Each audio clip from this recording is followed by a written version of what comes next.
his shoulder and across his chest. His lip was swollen, a cut looking angry and painful at the center, a dark bruise bleeding color on his cheekbone. He looked not at all like Leon Carides. Leon Carides was larger than life, a man so full of power and charisma he was undeniable. A man who commanded respect with his every movement, his every breath. A man who stopped women in their tracks and demanded their full attention and admiration. A man she had been on the verge of divorcing. But you could hardly hand a man divorce papers while he was lying in bed with severe injuries. "It's a miracle he survived," the doctor continued. "Yes," she said, her voice hollow as the rest of her. "A miracle." Some small part of her, one that she immediately set out to squash, thought it would have been much more convenient for him to have died there on the side of the road. Then she wouldn't have to face any of this, wouldn't have to deal with the state of their union, or, rather, the lack of union. But she banished it, quickly.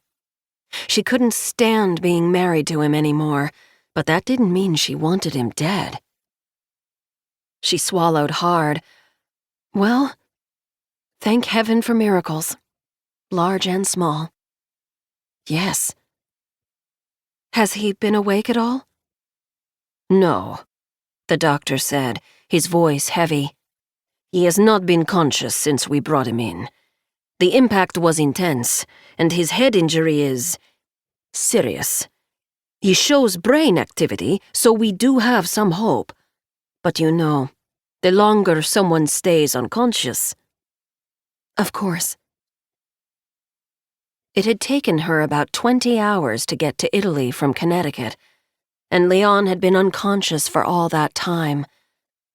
But there were all kinds of stories of people waking up miraculously after years. Surely he still had hope after a mere few hours. If you have any other questions, don't hesitate to get in touch. A nurse will be by in the next 15 minutes, but if you have need of anything, just text this number. The doctor handed her a card with a phone number on it. She imagined this was what it was like to get special treatment at the hospital. Of course Leon would get special treatment. He was a billionaire, one of the most successful businessmen in the world, wealthy and powerful, which meant that these sorts of things, as difficult as they were, would always be easier for people like him. She held the card close to her chest. Thank you. The doctor left, closing the door behind him, leaving her standing there in the room with nothing but the sounds of machines surrounding her. Panic started to rise in her chest as she continued to look at Leon's still form. He wasn't supposed to look like this. He wasn't supposed to be breakable. Leon Carides had always been more of a god to her than a man. The sort of man she had built up into fantasy as a young girl.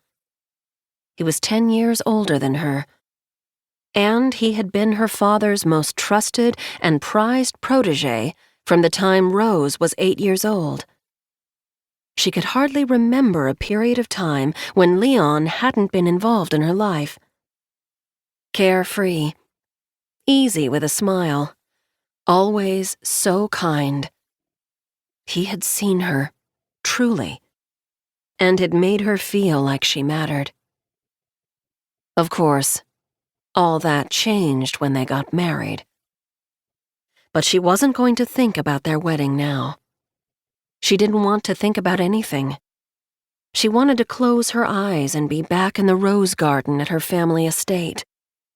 Wanted to be surrounded by the soft, fragrant summer breeze, held in it as though it was a pair of arms protecting her from all of this. But that was just a daydream. Everything